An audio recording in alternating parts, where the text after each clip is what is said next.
ఖమ్మంలో TSRTC staff workers federation ఆధ్వర్యంలో ఉద్యోగులు నిరాహార దీక్ష చేపట్టారు. ఆర్టీసీ డిపో ముందు నిర్వహించిన దీక్షలో పలు డిమాండ్లను ప్రభుత్వం వెంటనే పరిష్కరించాలని ఫెడరేషన్ నాయకులు కోరారు. ఈడీ కమిటీతో జరిగిన చర్చల ప్రొసీడింగ్స్ యూనియన్లకు అందించాలని, అలవెన్స్లను 80% పెంచి అమలు చేయాలని, 2021 పే స్కేల్, అరియర్స్పై స్పష్టత ఇచ్చి బకాయిలు చెల్లించాలని డిమాండ్ చేశారు. బ్రేక్ విన్నర్ స్కీమ్లోని ఉద్యోగులను రెగ్యులర్ చేయాలని, జూనియర్ అసిస్టెంట్ పరీక్షలో ఉత్తీర్ణులైన వారికి ప్రమోషన్లు కల్పించాలని, ఉద్యోగ భద్రత కల్పించాలని కోరారు.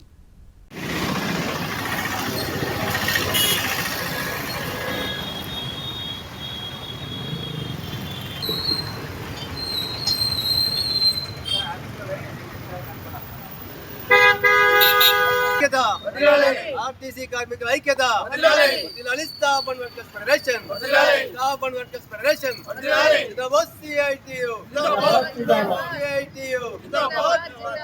పెంచిన పని భారాన్ని ఆర్టీసీ కార్మికులపై పెంచిన పని భారాన్ని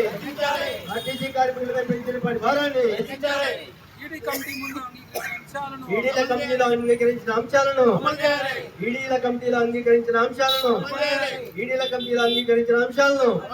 వర్ధిల్లాలి స్టాఫ్ అండ్ వర్కర్స్ ఫెడరేషన్,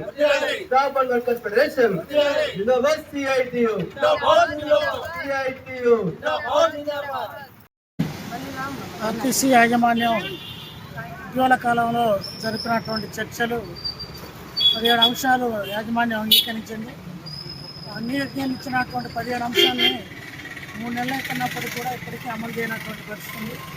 అదేవిధంగా ప్రభుత్వం మంత్రి ఉపసంఘంతో జరిగినటువంటి చర్చల్లో ప్రధానమైన డిమాండ్ విలీన అంశాన్ని అమలు చేస్తామని చెప్పారు.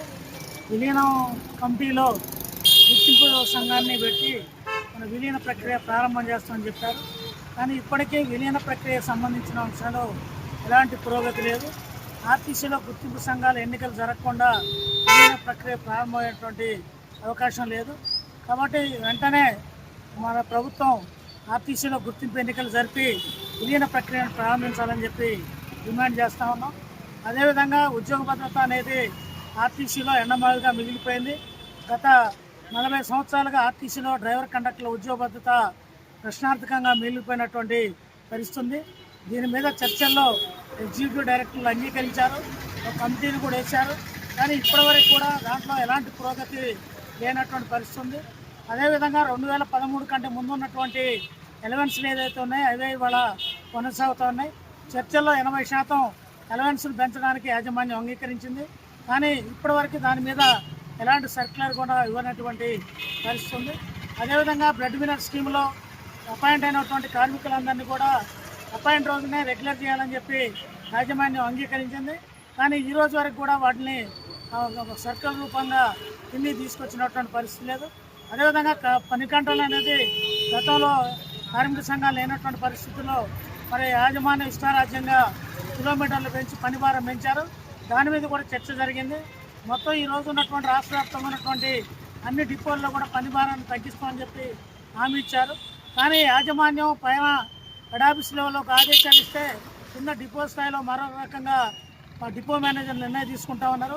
ఇంకా మరింత పని భారం పెంచే విధంగా ఇవాళ షెడ్యూల్స్ని రీషెడ్యూల్ చేసి కార్మికుల మీద పని భారం పెంచేటువంటి చర్యలకి కోరుకుంటా ఉన్నారు. దీన్ని మేము తీవ్రంగా వ్యతిరేకిస్తూ ఉన్నాం. కార్మిక సంఘాలతో చర్చించిన తర్వాతనే రీషెడ్యూల్ చేయాలని చెప్పి ఎగ్జిక్యూటివ్ డైరెక్టర్ల కమిటీ చర్చించింది. కాబట్టి ఆ రకంగా యాజమాన్యం ఇప్పటిదాకా ఏదైతే అంగీకరించినటువంటి అంశాలు ఉన్నాయో వాటన్నిటిని అమలు చేయాలని చెప్పి దశల వారీ కార్యక్రమంలో భాగంగా ఈరోజు నిరాహార దీక్ష చేస్తా ఉన్నాం. ఇప్పటికైనా యాజమాన్యం స్పందించి కార్మిక సమస్యలు పరిష్కరించాలని చెప్పి డిమాండ్ చేస్తా ఉన్నాం.